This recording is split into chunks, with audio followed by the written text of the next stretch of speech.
All right, ladies and gentlemen, welcome back to the channel. We're talking about the Minnesota Vikings tonight because, folks, you are 7-2. John Parker Romo, player of the game, 12-7 road victory against the Jacksonville Jaguars. This game felt eerily similar to last year against the Las Vegas Raiders, where it was tied 0-0 heading into halftime. But the one difference maker is Minnesota, compared to Jacksonville, no disrespect, is just better in every single facet, every single way, shape, and form. Minnesota is better than Jacksonville. And if you watched this football game, you would wholeheartedly agree with that comment. It was really weird because pretty much, if you want to know why the Vikings only scored 12 points this afternoon but still looked like the more dominant team, it's simply because, first off, Sam Darnold threw 3 interceptions, and number 2, Minnesota was 0 for 5 in the red zone. The Minnesota Vikings had the ball for 42 minutes tonight, compared to Jacksonville's 18. I mean, they dominated the trenches. They dominated the time of possession and the line of scrimmage. They literally dominated it.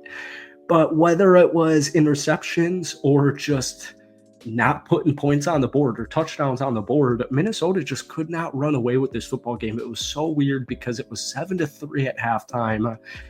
But the second half, once again, as bad as that scoreboard looked, especially if you didn't watch this game today, it really is still extremely clear the differentiating levels that Minnesota is on compared to Jacksonville. But once again, at the end of the day, the win is all that matters. You got a road trap game. You got a road game. It's hard to win on the road in the National Football League, and that's what Minnesota did. And now you are 7-2. And folks, that is literally all that matters. So welcome back to the channel. Obviously, we're talking about the Minnesota Vikings. As always, hit that like button, hit that sub button if you guys haven't already. Keep in mind, I do have a Vikings channel down below. I'll pin it in the comment section. We're almost at 500 subs, so go check that out. But once again, here's some stats, all right? Minnesota, 42 minutes time of possession, 28 first downs. They had 402 total yards of offense. They held the Jaguars to only 143 yards of offense. They still had 241 passing yards. Mac Jones had just 111. Jacksonville also only had 56 rushing yards. Minnesota had 169. But there were too many penalties, 6 penalties for 40 yards, although I do feel like that was more so in the first. The defense and your kicker won this football game this afternoon. And that's not that bad of a thing. 0 for 5 in the red zone. 0 for 5 in the red zone. Unbelievable. The offense does certainly need to be cleaned up in the next couple of weeks here, or in the second half of the season. But this was so reminiscent of last week against the Indianapolis Colts. And once again, it just doesn't matter because a win is a win.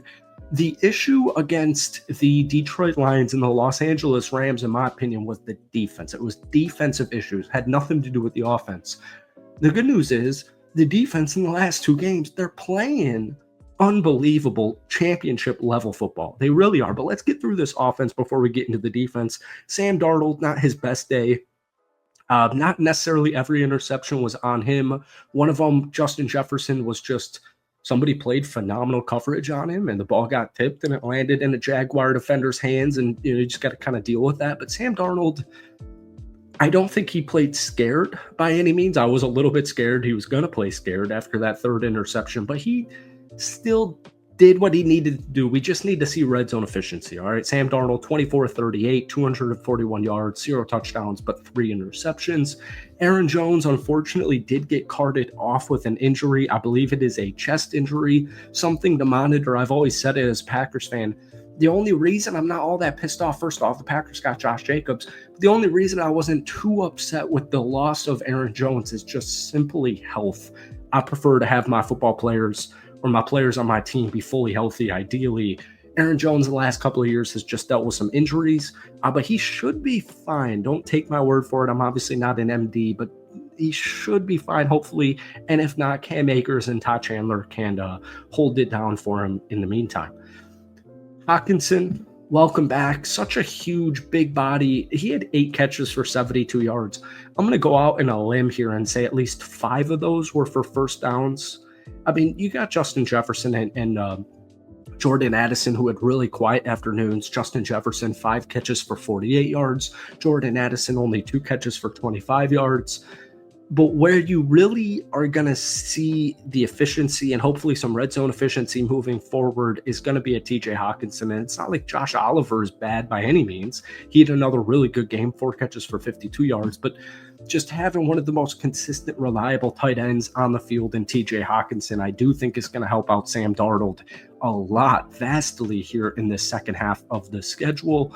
But let's get to this defense, man, because without the defense, I mean, you score 12 points in a football game. Good luck. You're not winning that game 99% of the time or 90% of the time. The defense was huge, man, specifically the second half defense. The offense in the first half could not put points on the board, and they were also kind of struggling to get some good long drives going, but it was 7-3 at halftime. So I'm sitting here thinking to myself, I need turnovers. I need this defense to step up in the absence of this offense in the second half, and I need them to get the ball in the offense's hands. I need them to cause some turnovers and wreak havoc. And that's exactly what they did, man. 2 interceptions, 1 sack, forced fumble, strip sack, I should say. Harrison Phillips, unbelievable fumble recovery. I thought that was going to be the game. Byron Murphy with a huge interception in the fourth quarter. I also thought that was going to be the game. But it came down to Cam Bynum, another interception for him, game clinching pick.